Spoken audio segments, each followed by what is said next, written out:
First, I have to say I have nothing against David Cassidy. If he'd written a Donny Osmond book, we might not be so... Because he was... The girl I liked Donny Osmond. And when you're compared as a guy to a god, you come off with not even feet of clay. You are the mud. Even now my husband is making bitter jokes about David Cassidy. Well, he's had to live with them for how long did it take to write the book? Well, I don't actually have posters of him up in our bedroom, although I have a little kind of tiny room at the top of the house where I go to write. And when I was writing I Think I Love You, I had the walls plastered with David Cassidy posters, which I bid for on eBay. And Anthony came in one day and he said, "It looks like the lair of a serial killer." And it kind of was, really. Because it's a species of stalking, isn't it, really? But it's also a fantastic, obsessive time. It's just 18 months, 2 years in a girl's life.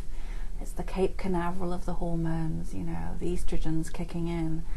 And you are in love with the idea of being in love. It's so powerful.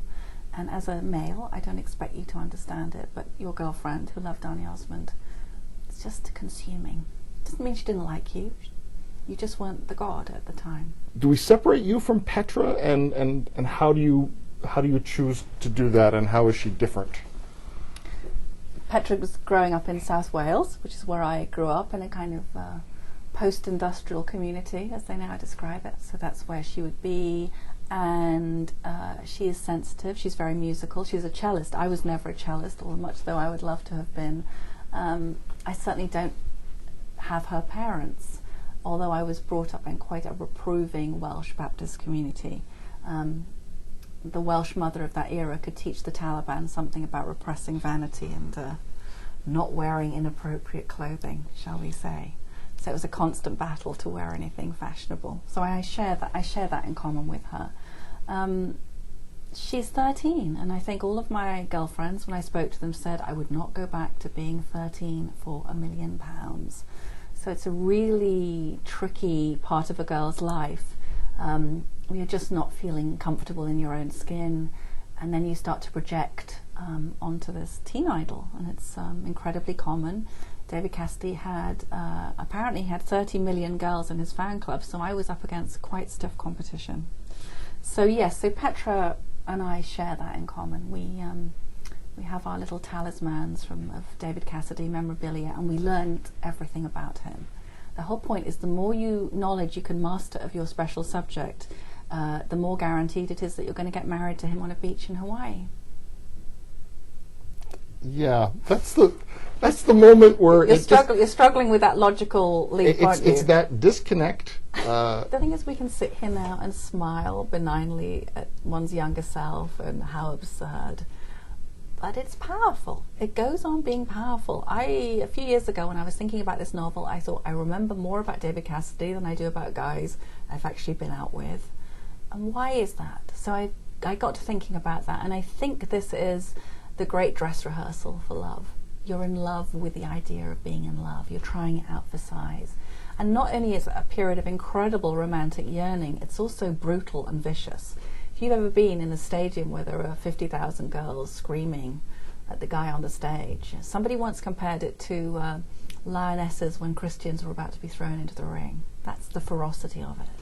So it's very interesting. It's tender, and yet it's highly competitive. Petra also has that, I used to call them a gaggle of girls. Mm-hmm. And there was always the lead one mm-hmm. who was beautiful, and the others had to just bow down, do whatever she wanted. And she was usually not a very nice person at all. And you have one of those, Gillian. I think a lot of girls will have had a Gillian in their life. Even women I've met who I think remind me of a Gillian say, oh, I had a Gillian in my life. And I think to belong to the group, Petra talks about the price of admission to the group. You make yourself less kind and less smart in order to belong. And over a period of time, I think as you grow up, you realize the price for admission is probably too high. But when we meet her in the book, she's still desperate to belong, and you're in the kind of the shark-infested waters of teenage friendship. And maybe that's another reason to love David Cassidy even more, because he understands you. And when you go to his concert and you have a small car accident outside the concert hall, he will come and visit you in hospital, and you will amaze him with your knowledge of his neglected B-sides. And he'll be very impressed by your command of American slang, which you've picked up from all the magazines. And then you'll go to Hawaii and get married on the beach. We weave these very perfect love stories. And I think The Teen Idol is the first love story that a girl tells herself. And I think women go on telling themselves stories about love all their lives. I'll call it the gimme. The one, thing that you have to swallow in every book is that she had won a contest to go meet David Cassidy on the set of The Partridge Family, but her mother, her German mother, who is very high culture and disapproves of pop stars and posters on the wall, has got the letter back which telling her that she won the competition and hidden it.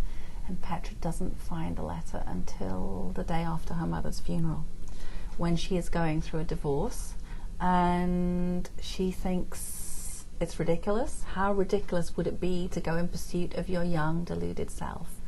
But she's in her late 30s, she has a teenage daughter of her own, and I think she just thinks, what the hell? All of this was hidden from me.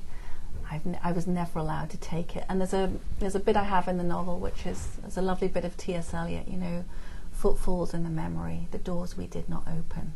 So what if you gave someone the chance to open the door and go through? The book is I Think I Love You. It's a novel. I've been delighted to speak with the author, Allison Pearson, and I Think I Love You is published by Knopf.